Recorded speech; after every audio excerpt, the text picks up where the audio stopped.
We were waiting without hope, without light, till from heaven you came running.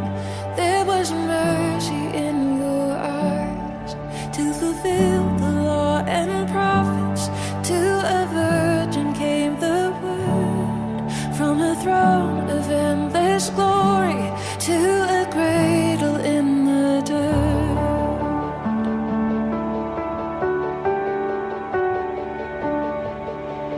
Praise the Father, praise the Son, praise the Spirit, three in one.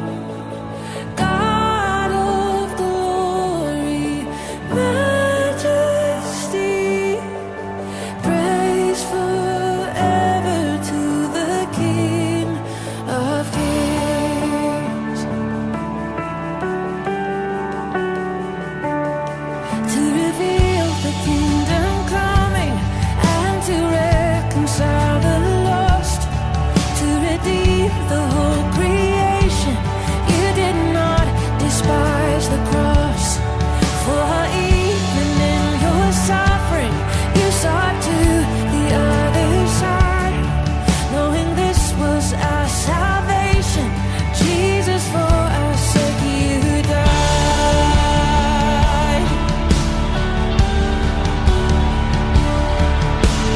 Praise the Father, praise the Son, praise the Spirit, three in one. God of glory, majesty, praise forever to the King of Kings. And the morning that you rose, all of heaven held its breath, till that stone was moved for good, for the Lamb had conquered death. And the dead rose from their tombs, and the angels stood in awe, for the souls of all who'd come to the Father are restored. And the church of Christ was born. Then the Spirit lit the flame. Now this gospel truth of old shall not kneel, shall not faint. By His blood and in His name, in His freedom I am free. For the love of Jesus Christ, who has resurrected me.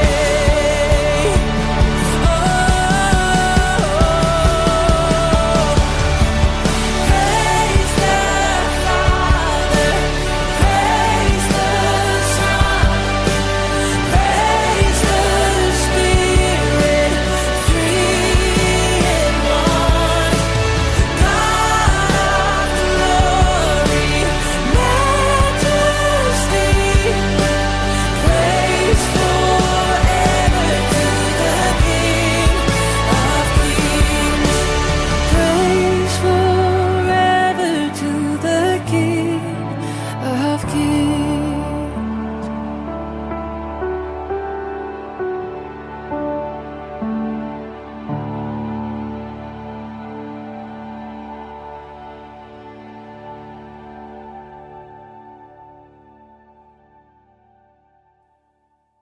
Muli sa mapagpalang umaga po sa bawat isa.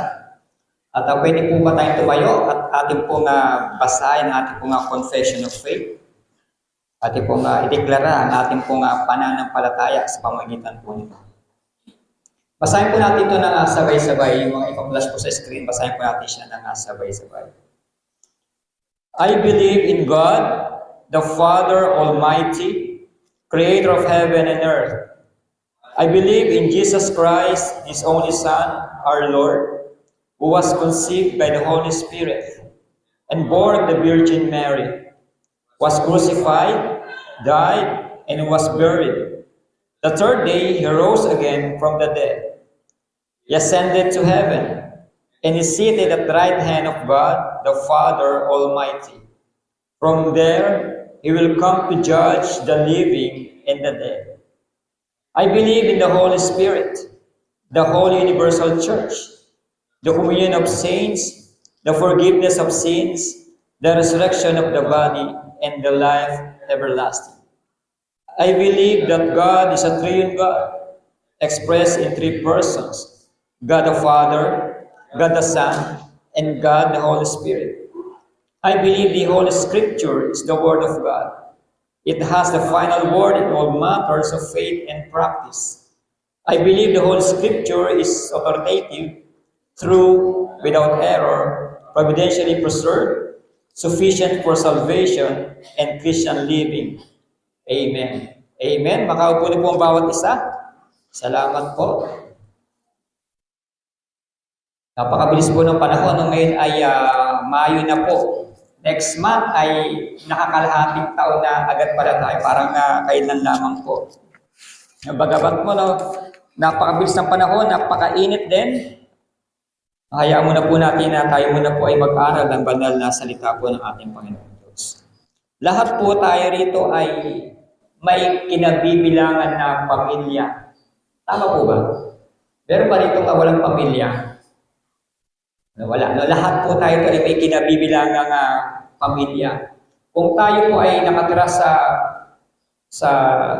ano bang subdivision dito? Lancaster, kung tayo ay nakatira diyan sa Gentry Villas, sa South Square, sa Bamboo Heights, Sierra Solana, kung saan pa man, sa Corinthian Garden, sa Ayala, Alabang, tayo po ay nasasakop ng isang pamilya kung saan tayo po ay nakatira. Kung tayo nakatira sa Lancaster, family tayo ng Lancaster.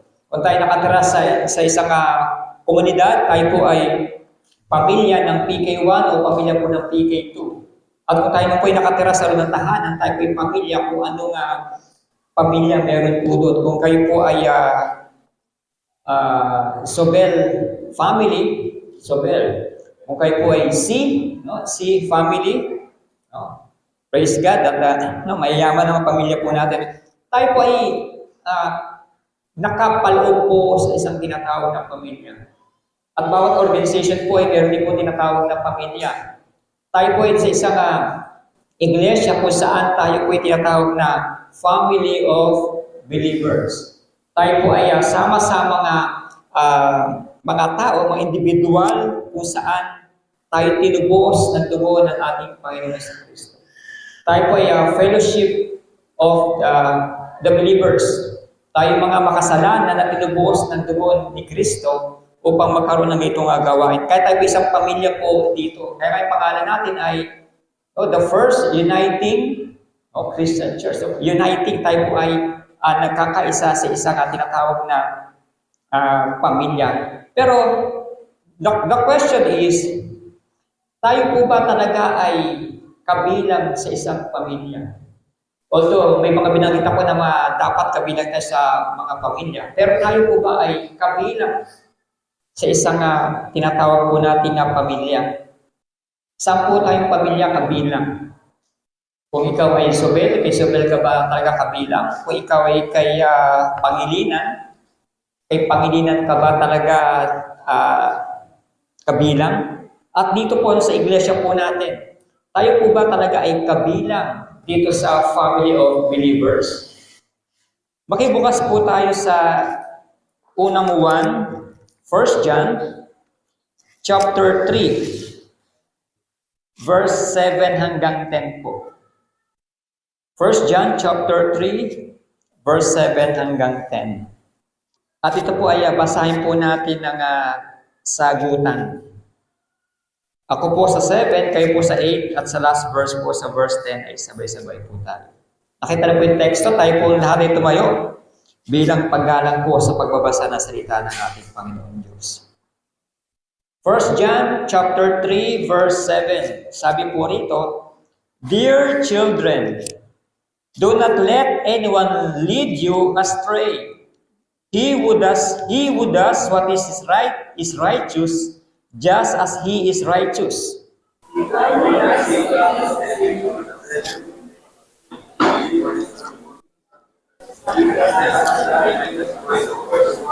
Verse 9, no one who is born of God will continue to sin, because God's seed remains in him.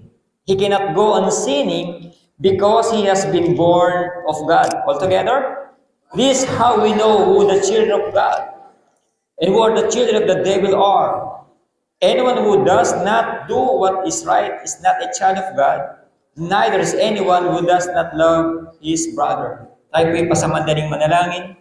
We praise you and we thank you, Father God, sa pagkakataong ito na pinagkaloob mo sa bawat isa, kung saan kami ay sama-sama at nagkakatipon sa isang dakilang layunin na kami ay makapag-aral na iyong mga banal na salita, makapagnilay-nilay na iyong salita. At patuloy na dinadalangin namin, Panginoon, maging ang talatang nabasa namin.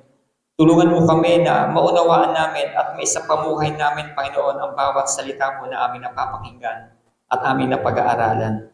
At patuloy pagpalain, Panginoon, ang pagkakabasa ng iyong salita. Ito ay panalangin in Jesus' name. Amen. Amen. Mga kaupo na pong bawat isa. Family matters. No? Family matters po tayo ngayon. At alam naman din po natin, tayo mga Pilipino, tayo mga Pinoy ay po natin patungkol sa pamilya. Napaka-importante ng pamilya po sa atin. Sabi ng ibang tao, ang Pinoy nga daw, matanda na yung anak, may apo na, no, nakapisan pa rin doon sa magulang. No? Talagang ayaw ng mga magulang na napapahiwala yung kanyang mga anak sa kanila. No? Ganun, siya sa mga, siya sa mga trademark natin na, tayo, close family na tinatawag. Ayaw natin na maihiwalay, ayaw natin maalis yung ating mahal sa buhay. At talaga kung kailangan na ipisan sa atin, ipipisan po talaga natin. Talagang ipagtatayo ng bahay sa tabi ng bahay din ni nanay. Para talaga hindi na sila makaalis doon. Talagang sama-sama sila. Isang compound. Ganun po sa atin. Samantala sa ibang bansa, pag 18 years old. Sa amin, doon sa US, pag 18, 18 kasi ako, inan ako ng nanay ko, hindi na pinalayas ko, inayaan na po, no? Sa Amerika po, sa ibang bansa, pagka tungtong mo ng 18 taong gulang, ay malaya ka na, bahala ka na kung anong gusto mong gawin. Hindi na kita sagutin, hindi ka na namin na pananagutan, magtrabaho ka na kung anong gusto mong gawin sa buhay mo, bahala ka. Pero sa atin, napaka-importante, napakahalaga ng pamilya, kahit na senior ka na, kasama pa rin talaga ng magulang po natin. At dito nga po sa talatang binasa po natin, ito pa isulat po ni Apostle John the Beloved, kung saan ito ay isinulat niya po sa mga mananampalataya. Kung titingnan po natin sa English version, napakaraming text na binabanggit, my dear children,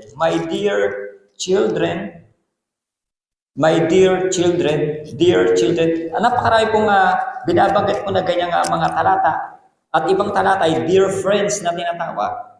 Pero anong po ba yung nilalaman nito pong talata po ito na binasa po natin patungkol po dito sa ating buhay pananampalataya? Patungkol po sa buhay natin bilang isang family of God. Kaya ang question po dito sa talata pong ito is, saan pamilya po ba kayo kabilang? Saan pamilya ba akong kabilang? No, dito po sa talata pong ito. Dalawa po ang binabanggit po dyan. Una po, tignan muna po natin, sabi po dyan sa verse 7. Verse 7 is sabi po dito, dear children, do not let anyone lead you astray. No? Sa Tagalog po yung sabi po dito, mga anak, huwag kayong paninlang kaninuman. Very paternal po yung pagkakabanggit po dito ni Apostle po. With emphatic, mga anak, huwag kayong paninlang kaninuman. Bakit kaya sinasabi ito ni Apostle John dito sa mga mananampalataya? At ina-address niya itong mga believers doon po sa kanilang lugar na huwag kayong paninlang kaninuman. At alam naman po natin na laganap po talaga yung sinasabi po natin false teacher, false doctrine, false prophet, at napakaraming false po ang lumalabas po sa panahon po nila. At sa panahon din po natin, napakaraming false. Hindi po yung false na tubig po na pinapaliguan, kundi marami talagang mahuwad po sa panahon po natin ngayon. Una po, sabi nga po dito sa mga anak, huwag kayong palilang kainuman. This is about the identity crisis. Family matters po tayo. Kung saan po ba tayo kabilang, anong pamilya po ba tayo kabilang. Is identity crisis. Sa panahon po talaga natin ngayon. Sabihin natin na napakahirap lang sa mga kabataan na makita po talaga nila kung sino sila. Yung sabi nga, pagkakakilanlan sa Tagalog, identity, pagkakakilanlan. Napakaraming kabataan po ngayon ang nalilito sa kanilang mga sarili. Number one po, yung kanilang kasarian. Sa mga kabataan po, hirap silang ma-identify ano bang kasarian meron ako. Kaya nga, lumalabas ngayon na ang daming mga naging bakla, tomboy, dahil nga hindi nila ma-identify ano ba talaga sila. Ito nga, identity crisis sa kanilang katauhan.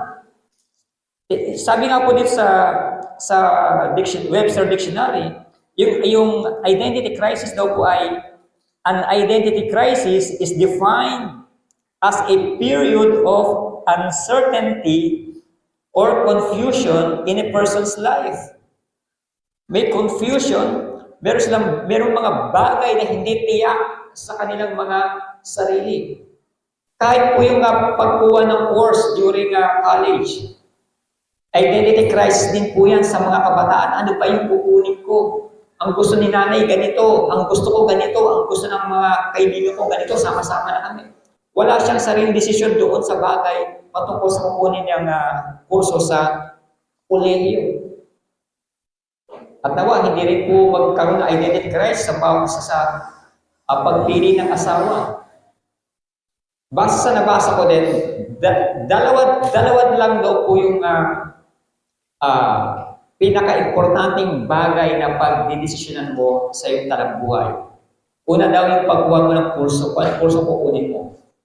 Pangalawa, yung mapapangasawa mo. Siguro dadagdagan ko.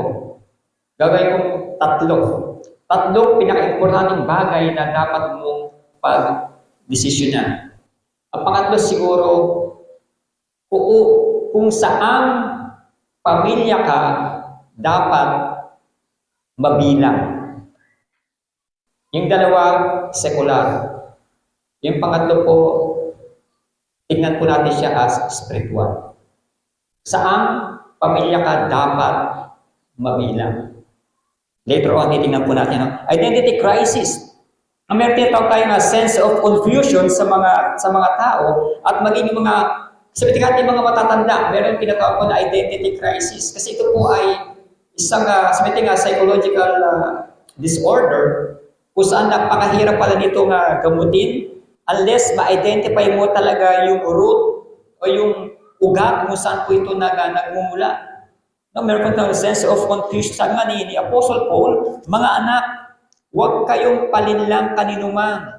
Huwag kayong magpapadaya. Kasi nga, laganap na yung mandaraya, laganap na yung mga, sabi manlilin lang po sa panahon po nila. Sa panahon din po natin ngayon, ay laganap na rin. Kaya, huwag kayong palilin lang kaninuman. Isa itong warning sa atin na bagamat ang hirap sa atin, no? Tayo nga, di natin alam kung ano yung sarili natin, di natin alam kung ano gusto natin sa buhay, di natin alam kung ano ba talaga ako. Sino ba ako? Ano ba yung layunin ko sa buhay? Ang dami natin mga questions ang dami natin question about life. That's identity crisis. Marami tayong mga pinagdaraan ng mga bagay na hindi maipaliwanag. Hindi maipaliwanag ng science, hindi maipaliwanag ng mga magulang po natin. Dear children, this is a term of parental affection. And we are easily deceived. Ito nga, may mga identity crisis, it's like madaling madaya, madaling malinlang. Kaya tingnan po natin, bakit napakadami. Napakadami ng mga, ano po ngayon, ng mga LGBTQ++, Q+, minus. Napakadami po niya. Sabi nga, bakit napakadami ng mga bakla ngayon? Hindi naman sila nanganganak. Ano? Bakit nga pala biglang nag-multiply, hindi naman sila nanganganak? Bakit biglang dumami din ng mga tomboy ngayon? Hindi naman din sila nanganganak. O sila rin lang, babae sa babae, lalaki sa lalaki. Easily deceived. Kasi nga meron siya tinatawag na identity crisis. Imbis na, magalit tayo sa kanila, dapat po na kahabagan po natin sila. Huwag po natin sila kasi i-judge base doon sa kanilang outward appearance, bagkus magkaroon po tayo tinatawag na awa po sa kanila. Na sila rin po ay maabot po natin, mabahagian na salita po ng kaligtasan na nagmumula po sa ating Panginoong Jesucristo. Kasi meron po sa totoo na identity crisis. At maging isa rin tayo rin po, no? I'm sure 99% sa atin dito ay may identity crisis din po na nararanasan.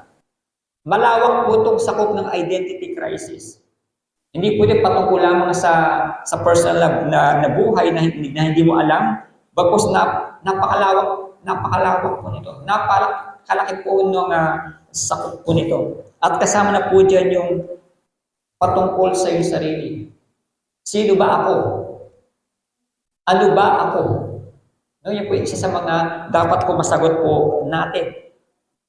Babae ba ako? O lalaki ako? Wala pong tomboy at walang bakla. Wala pong third party na nilikha po ang ating Panginoon. Do not let anyone lead you astray. Do not be deceived. Huwag mong hayaan na ikaw ay malinlang ng ibang mga tao, no, patungkol sa mga nangyayari sa iyong buhay, patungkol sa mga pangyayari, kung ano man yung experiences mo, or ano man yung nararanasan mo, huwag kang magpapalinlang. Sino po ba yung nalilinlang? Ito yung sinasabi natin mga bata, kaya mga anak, dear children, yung mga bata ang madaling ma-deceive, madaling maturuan, lalo kapag itinuro mo ay pangit, hindi maganda, kalalakayan niya na po yan. Kaya magandang commercial dati. Kung ano yung nakikita ng bata sa matanda, pagtanda niya, yun ang kanyang gagawin. Madali po silang turuan, madali po silang akayin. Kaya sabi ni Apostle Paul, Apostle John, mga anak, huwag kayong palinlang kanino man. Isang warning po yan sa bawat po sa atin. Then, sabi nga, diretso po natin, sabi nga po sa 7b, ang sino mang gumagawa ng matuwid ay matuwid tulad ni Kristo. At sa verse 9, ang mga anak ng Diyos ay hindi nagpapatuloy sa pagkakasala, sapagkat nananatili sa kanila ang binhing mula sa Diyos, at dahil ang Diyos ang Ama nila, hindi sila maaaring magpatuloy sa pagkakasala. Ito naman yung sabi nga, identity in Christ. Kung mayroong identity crisis ang ibang tao, dito mo meron tayong na identity in Christ. Meron tayong pagkakakilanlan. Kanino daw? Sa ating Panginoong Jesucristo. Sabi nga, meron tayong pagkahalintulad sa ating Panginoong Jesucristo. Kaya sabi ito, mga anak, huwag kayong palilinlang. Kaya magkaroon tayo na tinatawag na karunungan. Live in wisdom. Mamuhay tayo na mayroong karunungan po sa ating pong pang-araw-araw na pamumuhay. Kung tayo po ay may pagkakakilanlan kay Kristo. And I'm sure meron din po siyang ipinakalob sa ating karunungan para ma-discern po natin itong mga manloloko, itong mga manlilinlang, itong mga scammer po na ito. No? Mamuhay tayo ng may karunungan. Ibig sabihin, kaya po nating mamuhay na hindi tayo nalilinlang, na hindi tayo nahi-scam. Kaya sabi nga ni Apostle John, huwag kayong palilinlang kanino man. Ibig sabihin, kaya po natin yan. Yan po dahil sa karunungan na ipinagalo po sa atin ng ating Panginoong Diyos to discern yung genuine dito sa fake, yung fake sa genuine. Una-una, pag nakausap mo pa lang po ang isang tao, alam mo na po kung siya ay manggagancho, kung siya ay manloloko. Alam mo na po yan. Kasi meron tayo tinatawag na discernment. Binigyan po tayo ng ating Panginoong Diyos ng gift po na yan. Na sabihin, test every spirit. Suriin po natin ang bawat espiritu na nakakausap natin, naririnig natin, kung yan ba ay para sa Diyos, hindi patungkol sa ating Panginoon Diyos, ay patungkol sa ibang mga bagay.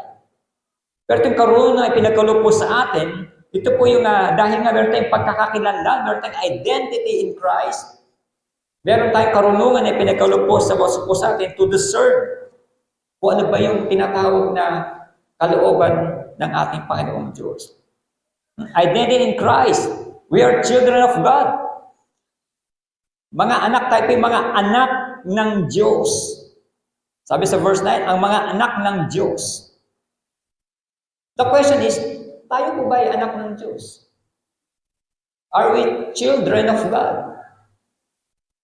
Sabi doon sa John 1:12, yung mga nanampalataya, sumampalataya, naniwala kay Jesucristo, ay sila lamang yung mga taong pinagkalooban na maging tunay na anak ng Diyos.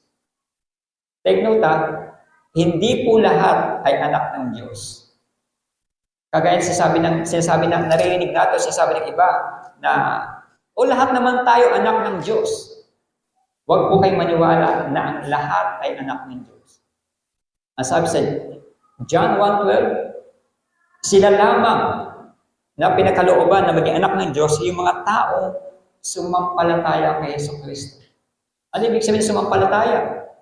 Naniwala, nagtiwala, sumunod sa mga alituntunin po ng ating Panginoong Jesucristo.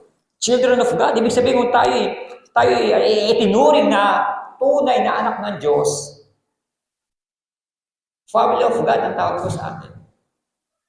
Kung lahat po tayo rito ay children of God, we are a family of God. Tayo po isang pamilya na naglilingkod po sa ating Panginoong Diyos. Sino ba itong tumawag sa atin? Who calls us the children of God? Sino ba itong tumawag sa atin na bilang maging anak ng Diyos? Yung ating bang mga magulang, ating bang kapitbahay? Ako ba? Mga leaders ba? The congregation ba? Or anything? Actually, yung tumawag po sa ating bilang anak ng Diyos, ito po ay gawain ng, sabi nga, triune God. Hindi po talaga maiaalis yung gawain ng tatlong persona ng ating Panginoong Diyos.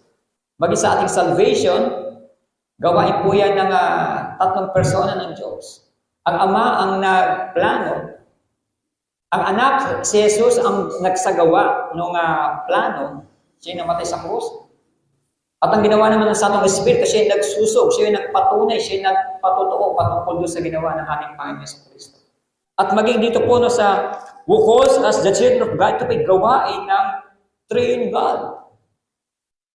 Sabi po sa 2 Corinthians chapter 6 verse 18, ito yung ginawa ng Ama. I will be a father to you. 2 Corinthians chapter 6 verse 18, the Father does, I will be a father to you, and you shall be my sons and daughters, says the Lord Almighty. Ano nang ginawa ng anak? The Son does. Sa Hebrew chapter 2 verse 11, He is not ashamed to call them brethren. Kapatid, And the Spirit does. Sa Romans 8:16, the Spirit Himself bears witness with our spirit that we are children of God. Kaya itong tumawag sa atin na bilang anak ng Diyos, ito ay gawain ng isang Diyos na sa tatlong persona.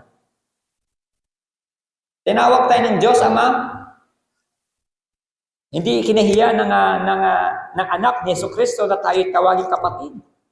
At maging Espiritu Santo ay nagpatotoo na tayo ay mga anak ng Diyos.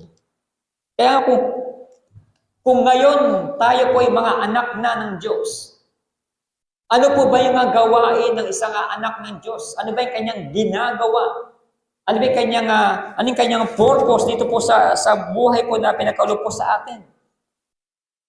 Kung tunay po tayong anak ng Diyos, sinasabi po dito, sabi po sa mga talata, he who does what is right is righteous, just as he is righteous. Then sa verse 9, no one who is born of God will continue to sin because God's seed remains in him. He cannot go on sinning because he has been born of God. Ito yung sinasabi po, no? Yung tinatawag practice righteousness. Now, we have to practice the righteousness of our Lord Jesus Christ. No? We have been declared righteous. Dahil tumawag sa atin ay matuwid. Ang ating Panginoon Jesucristo tumawag po sa atin siya ay matuwid. No, kaya dapat maging matuwid din po tayo sa harapan po ng ating Panginoong Diyos. Practice righteousness. Isa po ito sa sinasabi po nating identity in Christ. Kung tayo may pagkakakilanlan kay Jesucristo, dapat din po na isa sa pamuhay din po natin yung buhay na pinagkaloob po sa Diyos po sa atin. No, righteous here means to be pure, to live a righteous life by submitting to God's ruling in our lives, just as He is righteous. Dahil nga matuwid ang ating Panginoon sa Kristo, dapat na maging matuwid din po tayo. Hindi po pwedeng teka-teka po tayo rito. Hindi pwedeng sabihin po natin dito na, okay, save na ako, ligtas na ako. Pwede ko nang gawin ang lahat ng bagay. Gawin po natin ang lahat ng bagay as long as siya po ay naayon sa kalooban po ng ating Panginoong Diyos. No? We are righteous before God because He made us righteous. Hindi po dahil sa atin, sa mga ginawa natin, kaya tayo naging righteous sa harapan po ng ating Panginoong Diyos. Naging righteous po tayo dahil ipinagkaloob po ng ating Panginoon sa Kristo yung kanyang righteousness po sa bawat mananampalataya. Imputed righteousness po ang tawag po sa atin. Imputed righteousness na galing sa ating Panginoong Hesus Kristo. Na hindi po galing sa atin, hindi po yan bunga no, ng ating mga mabubuting gawa, kundi yan po ay pinagkaloob po sa atin. No, tayo po ay sumampalataya. And we have contributed nothing. God makes us alive in Christ. We are born of God because He puts His seed in us. Binigay niya po sa atin yung seed, yung binhi, yung salita po ng ating Panginoong Diyos sa ating po mga puso. Kung sa yan po ay patuloy na lumalago po yan. No? Sa habag at biyaya po ng ating Panginoon Diyos. Dahil nga po, tayo mga anak ng Diyos. If we were born of God, we will do righteousness, which includes loving the brethren. Meron tayo tinatawag na pagmamahal sa ating mga kapwa, pagmamahal sa mga kapatiran. Hindi po yung nagsisiraan, kundi nagmamahalan. Hindi nagbabangayan, kundi nagbibigayan. That's the righteousness of our Lord Jesus Christ na pinagkaloob po sa bawat po sa atin. We have to practice righteousness. Ulitin ko, sabi po dito ni Apostle John, he who does what is right is righteous, just as he is righteous. And no one who is born of God will continue to sin because God's seed remains in him. He cannot go on sinning because he has been born of God. Wala pong tunay na mananampalataya, wala pong tunay na anak ng Diyos. Wala pong tunay na anak ng Diyos na sabi na magpapatuloy sa kasalanan. Kasi sila po, tayo po ay tinubos na po ng dugo ng ating Panginoong Jesucristo. At tayo po ay patay na po sa ating mga sarili. Patay na po yung kasalanan sa ating mga sarili at yan po ay tinubos na po, hinugasan po ng ating Panginoong Jesucristo. Kaya yung buhay na meron po tayo ngayon, hindi na po yung buhay na meron tayo na kagaya noon, kundi tayo may buhay na bago na kasama ng ating Panginoong Jesucristo. Identity in Christ. Meron tayong pagkakakilanlan sa ating Panginoong Jesucristo. Hindi po yung pagkakakilanlan po kung kanino man o anuman, no? Kundi pagkakakilanlan po natin sa ating Panginoong Jesucristo. Dahil yung binhi na, yung seed na in-impute sa atin, no, yun po yung righteousness ng ating Panginoong Yesu Kristo. Kaya nga po, every time na tinitingnan tayo ng Diyos Ama, hindi na po tayo nakikita.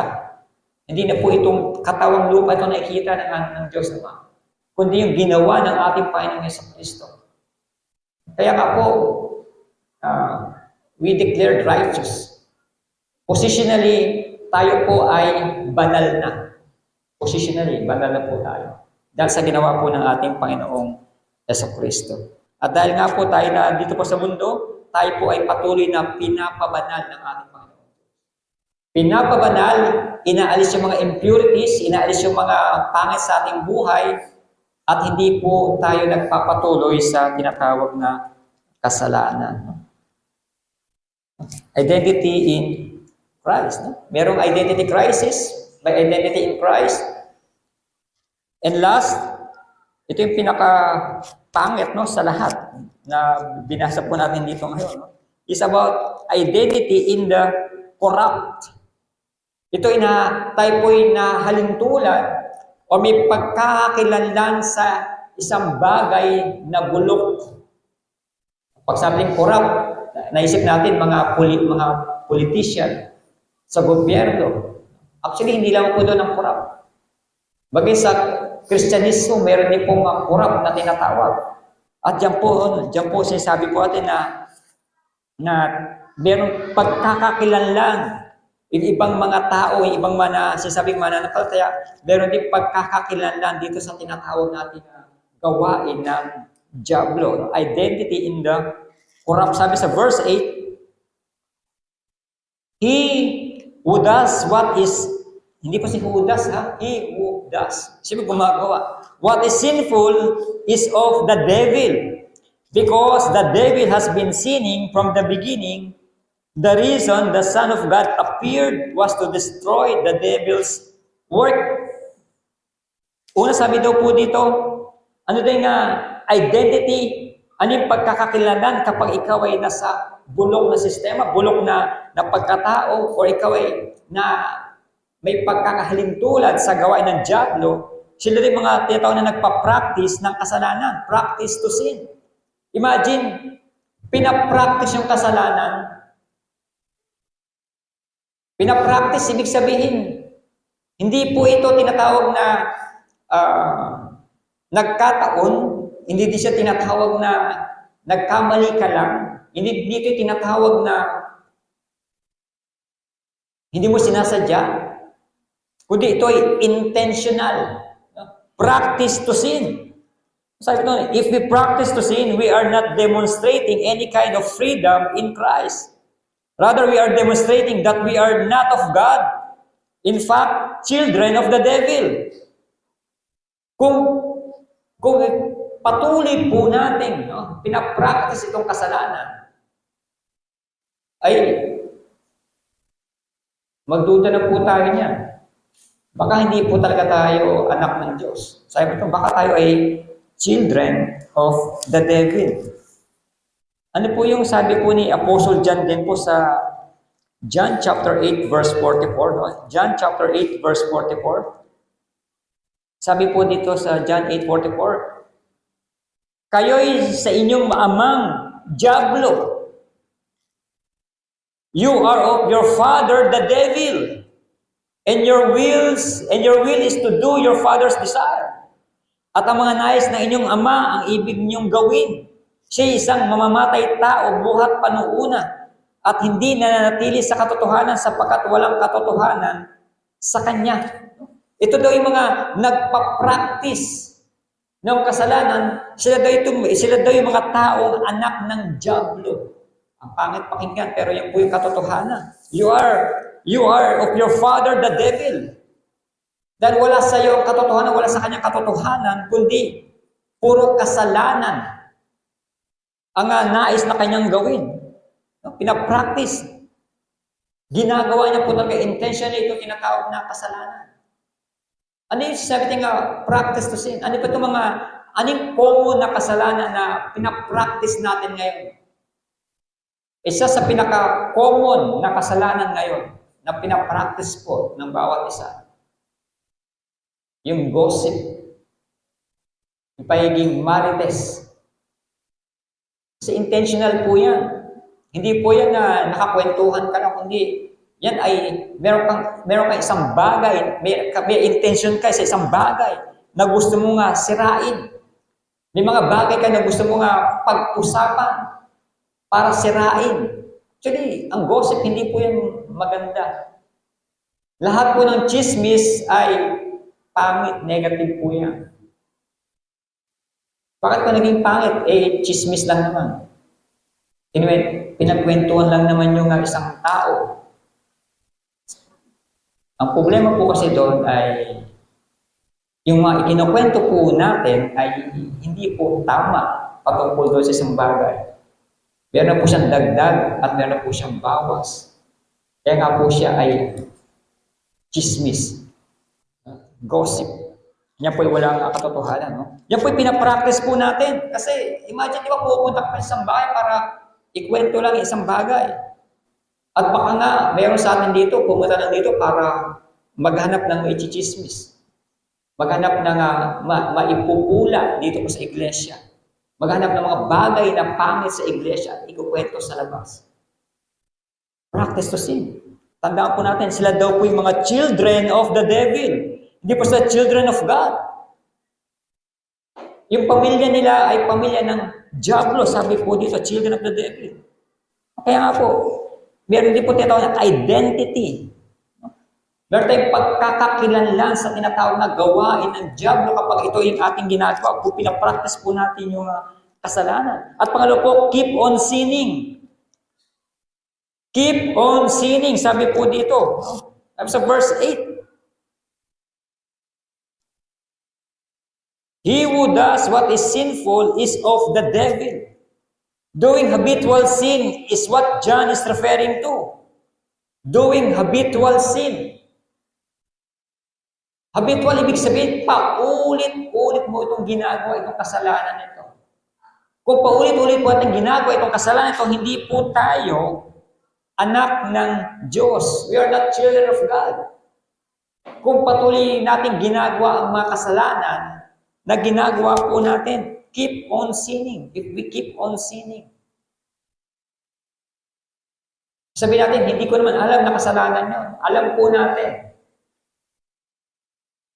Kung sinasabi natin tayo mga mananampalataya at nagpapatuloy pa rin sa kasalanan, ang tawag po sa atin, children of the devil. Hindi po tayo children of God. Niloloko mo lang ang sarili mo na ikaw ay mananampalataya. Niloloko mo lang ang sarili mo na ikaw ay Kristiyano. And in fact, you are children of the devil. Kung nagpapatuloy po tayo sa kasalanan, walang tunay na Kristiyano ang magpapatuloy sa kasalanan. Ano mang kasalanan ang meron niyan? Dapat nga hinihingi natin ng tawad. Ano mang kasalanan na gagawa natin, dapat hinihingi natin to ng tawad sa ating Panginoong Diyos. Kaya nga po, humihingi tayo ng tawad para hindi na po gawin yung kasalanan po na yun. Pero kung pag-ulit-ulit po natin ginagawa yung kasalanan po na yan, ano man yung kasalanan na yan?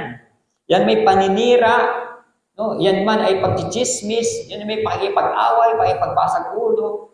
Kung yan ay meron kang addiction sa isang bagay, ihingi po natin ng tawad dyan sa ating Panginoon Diyos. At pag hiningi po natin ng tawad, ibig sabihin po nun, dapat na talikuran po natin yan. Talikuran po natin 190 degrees. Tama ba? 180 ba? Baka pagbalik natin, ikot natin, doon pa rin tayo, nakaharap pa rin sa kasalanan. Ibig sabihin, talikuran po natin yung kasalanan, hiningi po natin ng tawad. Kaya lang, meron po tinatawag na pagbabago sa ating buhay. Yung sinasabi natin nga, bunga ng pagbabago. Sinasabi ni Jesus, by their fruit, you will know them. Kung ano yung kailang mga ginagawa, kung ano yung bunga ng kanilang pananampalataya, doon po nyo sila makikilala. Kung patuloy silang gumagawa ng kasalanan, ang mga taong ito, ang bunga ng kanilang ginagawa ay kasalanan, hindi po sila anak ng Diyos. Anak po sila ng Diablo. Kung magpapatuloy po sa tinatawag na kasalanan. No? Identity in the corrupt. Nawa hindi po tayo mga tao may pagkakakilanlan sa mga bulok na bagay. Diba yung isang kain daw na mangga, makain na mangga, lagyan mo ng isang bulok na mangga.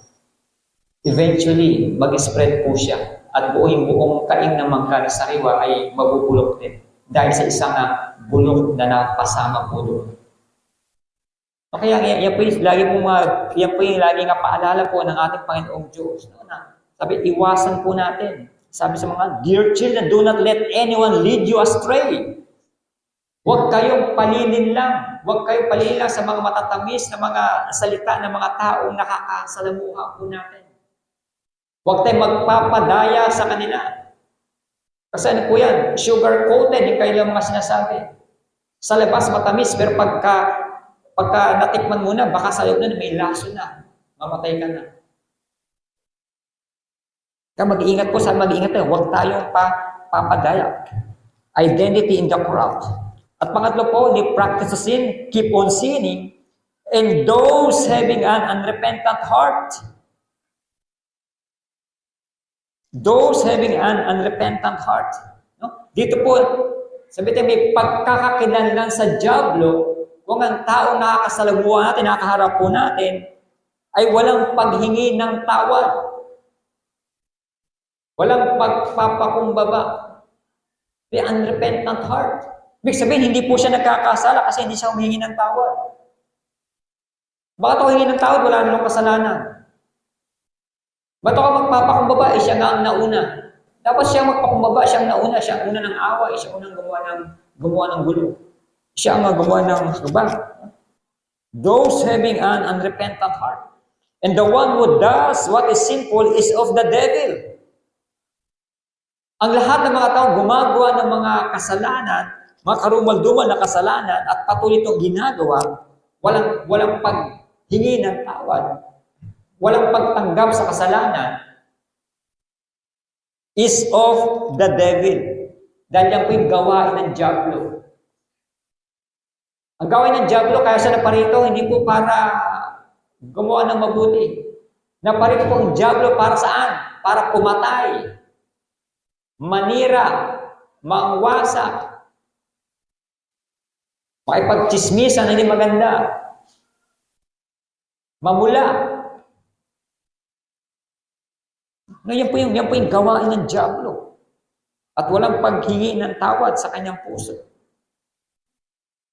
Kaya nga, di ba, ano yung problema ni Lucifer? Yung kanyang pride. Dahil alam na siya ay magaling. Siya yung sinasabi natin lead ng praise and worship. Siya yung pinakamagaling na manunugtog sa kalangitan. At dahil sa kanyang kakisigan, dahil sa galing na meron siya, angkin na galing na meron siya na ibinigay sa kanya ng Diyos, yung naging pamamaraan upang siya ay magkasala, magkaroon siya tinatawag na pagtingin sa kanyang sarili na mas mataas pa sa Diyos. At wala siyang paghingi ng tawad. Yan po yung problema niya. Sino yung mga tao nga hindi humingi ng tawad na napahamak? Si Peter ba? Si Peter 3 beses na dininay si Jesus. 3 beses din po siyang paulit-ulit na humingi ng tawad. At siya ay na-restore. At sinto sabihin natin na nakagawa ng kasalanan, pero hindi po siya humingi ng tawad. At siya ay napahamak. Si Judas Iscariote. At sa panghari na inuod, dahil inang glory na dapat sa ating Panginoon Diyos. Hindi siya humingi ng tawad. Kaya sila ay napahamak. No? Dito po nagkakaroon tayo ng pagkakakilanlan sa dyablo kung tayo po ay nagpa-practice sa kasalanan, kung tayo po ay patuloy na nagkakasala, at tayo po ay meron tinatawag na walang pagtanggap sa kasalanan. Walang pag-amin sa kasalanan. Walang paghingi ng tawad. Kaya nga tayo nakakalintulad, tayo po ay na-identify, may pagkakilanlan sa gawain ng dyablo. Kaya ulitin ko, sabi po ni Apostle John, you are of your father the devil, and your will is to do your father's desires. So, ginagawa ninyo ang gawain ng dyablo, kaya kayo ay may pagkakakilanlan sa iyong amang Diablo. Hindi sabi po ni Apostle John po dito, no? Dear children, do not let anyone lead you astray. Identity, pagkakakilanlan. Kaya ngayon, ano yung pagkakakilanlan natin? Saan pamilya po tayo may pagkakakilanlan? Tayo ba nasa pamilya ng Diyos? O tayo nasa pamilya ng Diablo? O hanggang ngayon, nasa identity crisis pa rin tayo kung saan tayo papanig? Dito pa sa gawain ng Diyos o dito sa gawain ng Diablo? Sabi Apostle John, mag-ingat po tayo. Do not let anyone lead you astray. Do not let anyone. Huwag niyong hayaan ng ibang tao ay manipulahin tayo o manipulahin ka para sa kanilang mga masasamang mga motibo. Do not let anyone lead you astray. Huwag natin hayaan na ibang tao ang magmanipula sa atin. Hayaan natin ang salita ng ating Panginoong Diyos ang magmanipula sa bawat sapo sa atin.